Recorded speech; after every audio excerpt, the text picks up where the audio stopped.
Yan po si Mang Christine at yung kanyang anak na may sakit sa puso. At ginawa niya po ang lahat para sa kanyang anak na kailangan po siya ng 550,000. Pero hindi po siya nawala ng pag-asa. At ang ginawa niya po ay lumapit po siya sa mga senador, congressman, at kung pwedeng sinong lapitan para makahingi ng tulong para po sa kanyang anak. At sa awa ng Panginoon, nakalikom po siya ng 550,000 para sa operation po ng kanyang anak sa Manila Heart Center. At ngayon nga po, darating na Marso, ay operahan na po ang kanyang anak. Subalit ang kanyang problema ay kanyang pamasahe Naga City to Manila. Kaya sa ngayon, yan po ang hinihingi niya ng tulong para sa ganon ay tuloy-tuloy na po ang magiging operation ng kanyang anak. Suportahan ng mga charity vloggers, Kalingap Reactors, nakatuwang sa programa ni Kuya Val Santos Matubang. I-subscribe ang kanilang mga YouTube channel. Please subscribe. Ito Money Vlog.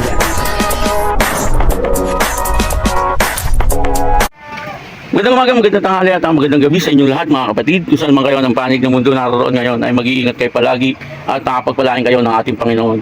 Ngayon po ay papunta po tayo doon sa bahay ni Ma'am Christine. Kung natatandaan nyo po yung nagpa-feeding po kami, no? At meron po tayong nakita doon na isang bata na kailangan po ng tulong, kasi po mag-undergo po siya ng operation sa heart, po.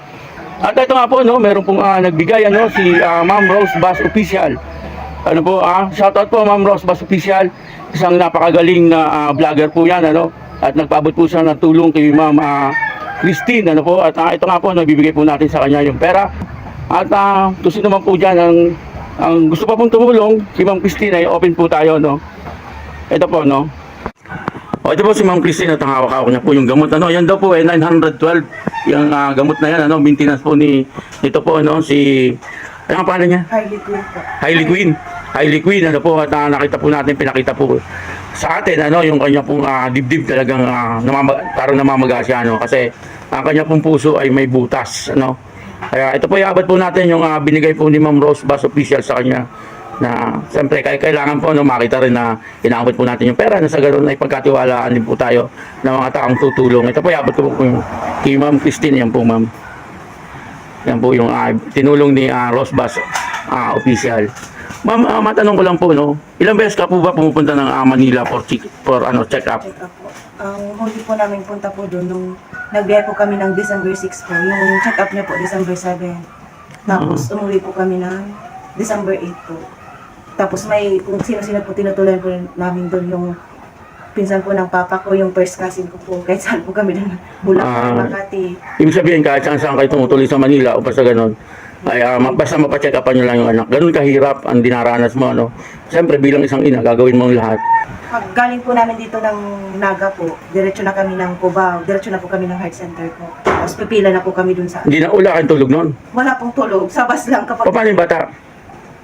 Karga ko po pag Nakakatulog naman siya. Nakapagpahinga naman siya ng maayos.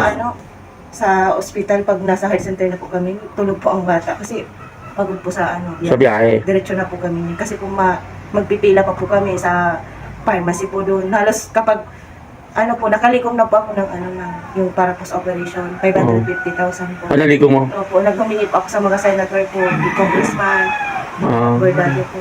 At least nakahingi ka ng tulong, Opo, mga email lang po. Pwede ka magpasalamat doon. Salamat po sa mga tumulong po para po sa operation po ng anak ko po. Sa mga naging tulay ko po para yung mga guaranteed letter po mga binigay. Kumbaga yung hinihingi mo ng tulong ngayon para sa gamot-gamot, gano'n. Tapos yung pamasahe mo papunta ng Manila. Kasi po, minsan po kami pong dalawa ng papa niya po ang bumay na bayan. Siyempre dapat may alali ka rin kasi Kasi hindi ko po kasi kaya kapag napipila po ako dun sa Malasapit Center sa pharmacy po, tapos po may ubungan. Pipili ka ng gamot, gano'n. Siyempre kailangan may utusan ka rin. Kaya kukuha na po ako ng number dun sa pharmacy, kukuha po ako dun sa pinipilang po sa Malasakit. Para sabay-sabay na po kasi mayroon pa pagbalik-balik kasi pamasahe po. Isang araw tinatapos po talaga namin. Nung kailan na Tito de Eco po, yung ulit po mga laboratory. Todo ito? Opo. Kasi sa heart, di ba? 4,200 po dun sa... Pangilang anak mo yan? tatlo po. Bunso ko po. Bunso mo Isa anak. pong babae. Bunsong babae. Hindi siya pwedeng mapagod, siguro. Ano naman po, tumatawag naman, naglaro naman po. Kasi po, minsan po kapag iiyak po siya, matagal po lumabas ang boses niya. Ayun ang nakakatakot, no? Hindi naman siya nangingitim. Minsan po, parang naisip po ang ano nila. Pero ang kuko niya po, hindi naman po maano. Ano ginagawa niyo pagka ganun? Nihiyup-yup po kapag hindi na po hindi na lumalabas ang boses. Ano yung yugyug mo? Ma'am, huwag ka mag-alala, no? Kasi, alin natin, di ba? May mga kaibigan naman tayo dyan na baka madagdagan pa yan. Panalangin lang siyempre sa ating Panginoon. At para sa ganun ay, baka sakali yung pamasahe mo, no? Yung importante yung pamasahe mo pupunta ng Manila. Kasi, yung operation okay na eh. Kumbaga nandyan na eh. Ang problema na lang yung pamasahe mo, no? Yun ang Ako po, bibili po doon ng mga gamot po kapag nakakumpay na po sa ano. Yung sa mga bibili na Tapos gamot, po ano? kapag wala po sa Ang kahilingan natin dito, kahit at least yung pamasahe, ma-survive natin papunta ng Manila, no? Kung magalala, madadagdagan pa yan. Ma'am, ano masasabi mo kay Rosebus Official? Thank you po, Ma'am Rose. Ano mo na lang sa ano, Ano ko na lang po, kakalaw ko na lang po sa paki-subscribe mo na lang. Ano po? Rosebus Official. Official. Oo. Subscribe. Meron din pong YouTube. Meron din sa YouTube channel. Nung nakita niya nga yung ano ko, yung in-upload ko, di ba in-upload ko? Oo, nakita ko. Nung nakita niya sa YouTube ko, kasi sa dalawang ano kay Nasa YouTube. YouTube po, sige po, hanapin. YouTube ko, Tito Manny Vlog. Yung ano Sa mo, Facebook po, sa Facebook ko, Tito Manny lang. Sa FB page ko, Tito Manny lang. Basta pag may dumating, hatid ko kagad sa'yo. O kaya naman, basta pupunta na lang ako dito, no? Sa pag meron, ano. Pag-pray mo lang yung anak mo, magiging maayos yan sa tulong ng ating Panginoon. Minsan invite din kita doon sa sa church namin. dito po sa baba. Yung Family for Christ. Yung tapat ng dati sa Sunday, baka pwede ka afternoon Sige po. sa paghapon. Add mo ako sa Facebook, Emmanuel Navera Abanilla. Sige po. Emmanuel Navera Abanilla. Kapatid niyo po si dati pong kagawad. Hipag ko. Ay, pa. Bye-bye. Ano sabihin mo? Ay, masalamat po. Sabihin mo na. Ito po yung bata, ano? Hindi po, nagklase mo niya. Pag bibiyernes po kaya ning PE po ninda, accepted man po nila. Ang educare po, nagpa-check up po sa infirmary po. Sabi po kang doktor, accepted up po sa pagpa-Friday po na po kaya, bawal mapagal. PE po kaya nila po. Bawal mapagod. Pag PE, every Friday, PE. PE nila. Accepted na po sa kanya. Okay yun. At least nakapagpahinga siya. Ang mga kinakain niya, ano naman mga kinakain niya? Si po, gulay po, mga po, nagkakaroon. Kahit ano pwede. Opo, diamond po niya. Walang bawal. Mayo po. Okay, maganda naman pala. Walang pinagbabawal ang doktor. Hindi naman yung ibig sabihin, Prutas, po yung gulay. prutas gulay. Malaki ba butas niya sa puso? Diamond po ni po sa pagkakang. Pero malaki yung butas niya sa puso. 0.7. Malaki yun. Malaki. Sabi po, dapat po, ang case na po, congenital heart disease, ventricular septal defect, perimembranous ventricular septal aneurysm po. Kaya ang aneurysm po, bago po baga sa payo po, baga itong mga puputok sa ugat pa po sa ugat. Yun ang delikado. Opo, pag Pag pumutok. kailangan pa po. Very pala siya, no? Kaya kailangan ingatan din, ano? Hindi mo pwedeng mailayo yan sa'yo. Hindi lagi ka na nakabantay dyan. Hindi pwedeng mailayo. Kawat-kawat man po yun, papabayaan ko man po, napapakusog pa po yung Immune system. Kaysa po, permi ko pong karga, permi yung nakita. Mas lalo ko pong mapakusog kayo ng hawak niya po. Kaya nga, medyo sakripisyo lang, no? Ganun talaga. Minsan po, pag makarigos, pero kung mas dakol po kaya nagalaw yung tubig po sa baga. Pag naliligo daw po siya, At maligam-gaman tubig. dapat balikan gawin po ang tubig. Kaingatan po. Sinabi ng doktor yun? Opo, kasi mas marami pong pumapasok na tubig sa baga. Kaya po, madalas po may sipon namin. Yung po namin, nung pagpunta po namin sa heart center po, nagka-pneumonia. Kaya niresetahan po kami nung antibiotic pong white one po yung isa. Tapos meron pa po yung tinutunaw po sa Bakit nagka-pneumonia siya? Anong dahilan?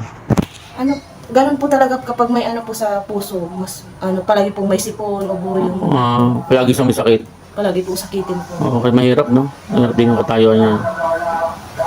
Dati po dito po kami kay Dr. Daen po. Nalaman ko po nung may sakit po siya. Pina-check up po namin sa pediatrician. Pediatrician. May panganiba. Tapos, dininig po yung kasi lagi ko po na nakaumbok po again. Tapos, dininig po nung doktor. Last week, po kami sa cardiologist po. Cardiologist. Ang cardiologist lang po din sa Naga po. Kasi itong dalawa lang po sa Bicol Access tapos PJ yun, no? Siyempre, bata tayo. Pidya cardiologist. Oo. Pero sa matatanda, parang marami din tayong cardiologist. Opo, sa BMC po meron po. Oo. Pero masama na matatanda lang po. Wala po sa mga bata. Sa pediatrician, wala. Dalawa lang po din ang ano. Ah. Yung una po namin ano, yung to the echo po dyan. 3,700 po. Kahit humingi po ako ng ano, ng tulong po sa mga radio station po, sa Brigada News FM. Tapos po, marami naman po tumulong po. Kaya nakalikong po ng mga ano, sa gamot na maintenance po. Bali na, bayadan nyo na yung dun sa... Aray, dito ano na siya, kung baga naka-line up na siya. Nakaline up na po. Siyempre, pasalamat tayo sa ating Panginoon, ano? Biro mo yung 550,000 sa mauunin yun. No, mahirap yun. Isang bahay na, kumbaga, no? Pero dahil sa pagtsatsaga mo, nakalikom ka ng 550,000. Kahit kanino pa ako humingi ng tulong po para makalikong po na. Kasi ano po ang sakripisyo po ng ino, hindi po ano, basta sa ngalan po ng anak. Oo, siyempre, ganoon naman talaga ang magulang. Para sa anak, gagawin natin ang lahat, ano? Para maging maayos ang kanyang kalagayan. Sige po, ma'am, hindi na po ako katagal. Pag may ano ulit, ano ko ulit sa'yo, ipadala ko ulit sa'yo. Maraming salamat sa'yo. Sige, bye-bye. Bye-bye!